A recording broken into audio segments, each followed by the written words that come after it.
Hi guys and welcome to another video.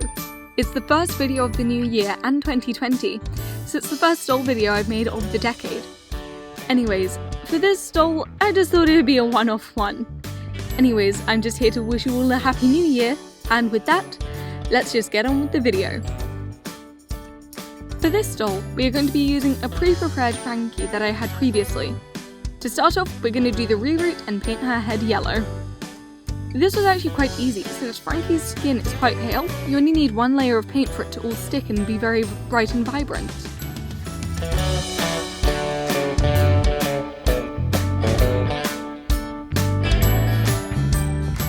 Next we're going to give her a reroot with some hair from Dolly Hair AU and Retro Dolls UK. To do the reroot, take a small bit of hair and separate it from the rest. Then loop it over your finger and pick it up with your rerooting tool.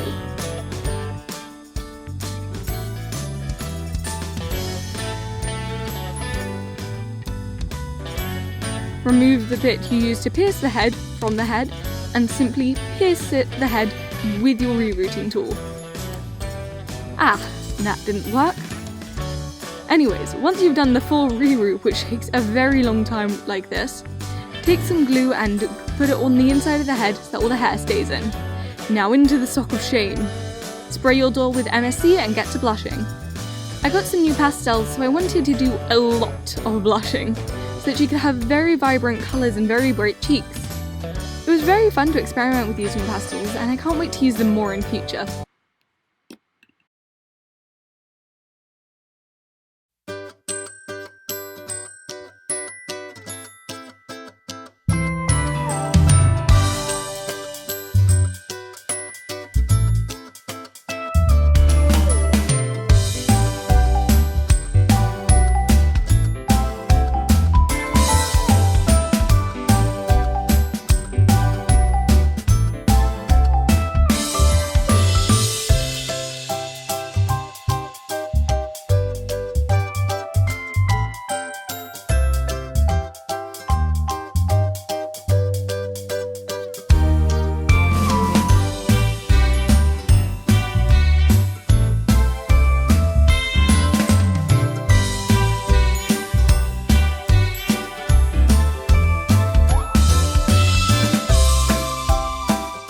Now that we're done with brushing, we can get on to the pencils. Lightly sketch out the eye shape that you want in pencils. Since I wanted her to have pink eyes, I sketched this out with a dark pink. I wanted her to be looking slightly upward. It's an eye thing which I haven't tried on any of my dolls yet, so I thought it would be very interesting to try.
Once you've built up as much colour as you can go in with acrylic. I just wanted to brighten the whites of her eyes and add some small highlights.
And with that, that's her face done. So let's give her one final coat of MSC to seal everything in. Now that that's done, we can go and gloss her eyes with some Liquitex varnish. It was my first time using this, so I don't think I added enough layers, but in future I'll make sure to add more to make the eyes even shinier.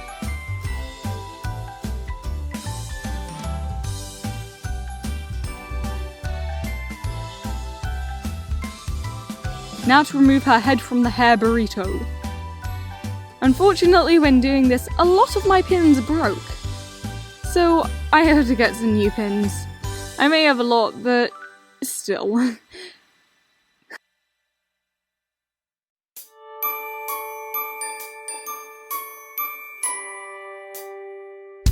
Now her hair does look absolutely beautiful, but let's make it curly. So using some straws and hairpins, just soak it in hot water and take it all out once it's dried.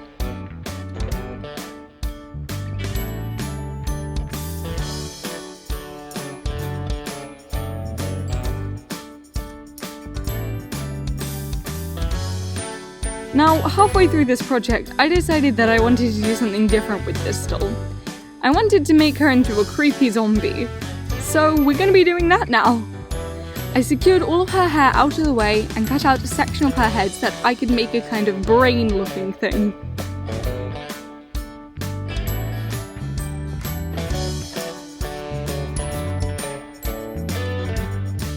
Take some card and cut it to the size of the head.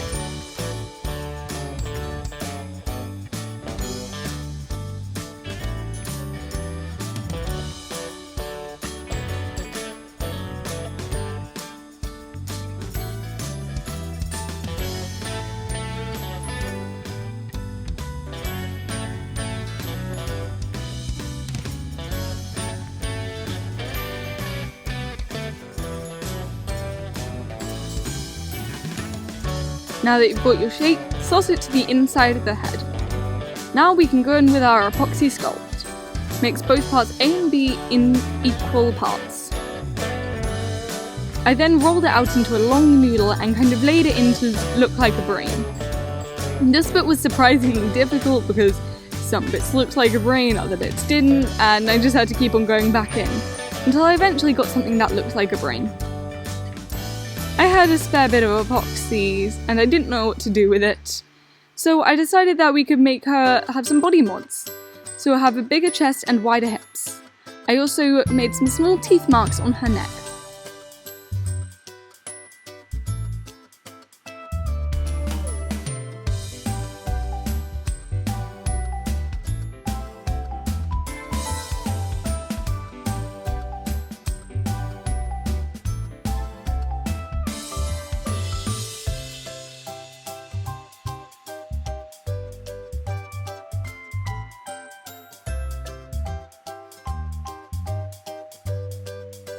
And with that all done, we can leave her to dry.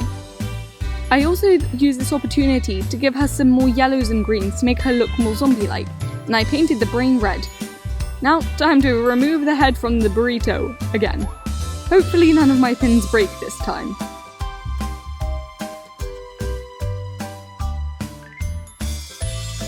She looks very pretty and the brain shows nicely through the hair. Now to reattach her to her body. Take the head and gently put it onto the neck peg so that you don't ruin your face up or break the neck peg.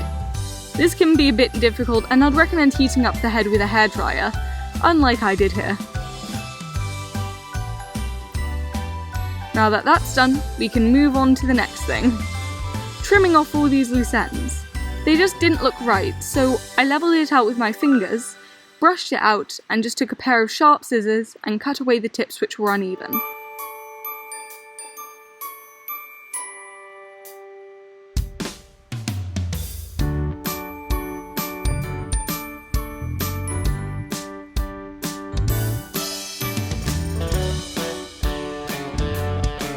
Now we can move on to her clothing.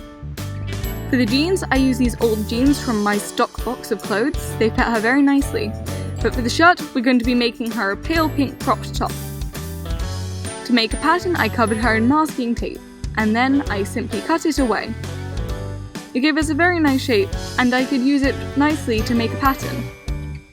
When you're making a pattern for a doll with body mods, make sure to make a new one each time, because you don't know what the variation is.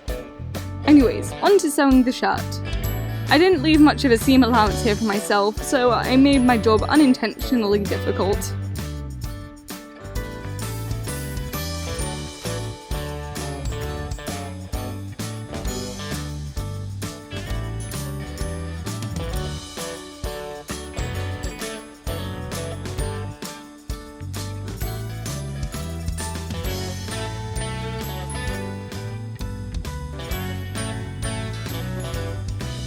Now that that's all done, we can go in and add some more detailing to the clothes and some buttons to the shirt so that it fastens up nicely.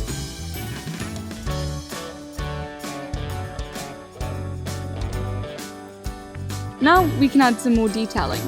Take a sharp needle and unpick some of the threads from the shirt. I didn't sew the bottom of it so that this would be much easier. Since she's a zombie, I wanted to give it more of a distressed look. It now looks nice and fluffy at the ends. Now for her jeans, make a small cut and tear along it. Keep your cuts as small as possible so that they don't really show and they just blend in. Or you can just fray the edges and fiddle around with them until they look natural rips. Now to paint the bite on her neck. Take all of your colours to mix brown and your red and some high gloss varnish. Very gently dab some red into the deeper bits of the wounds. You want the dark red to show through here the most.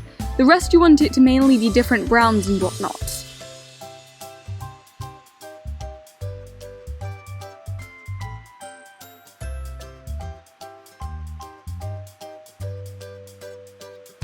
I made sure to have some blood dripping down her shoulders as well to make it look more realistic.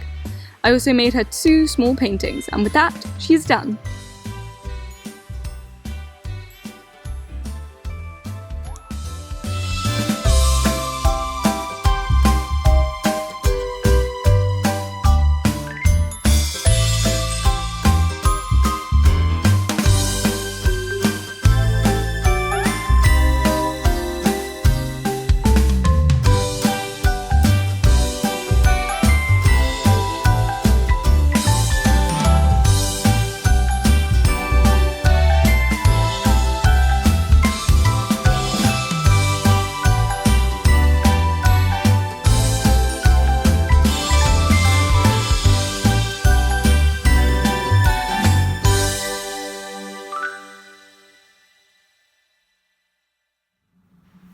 I'm really happy with how this doll turned out. She was really fun to make, and she will be up for sale. So if any of you would like to buy her, please contact me on Instagram or Discord. Links to both will be in the description box below. Anyways, I hope you enjoyed this video, and I'll see you all next time. Bye!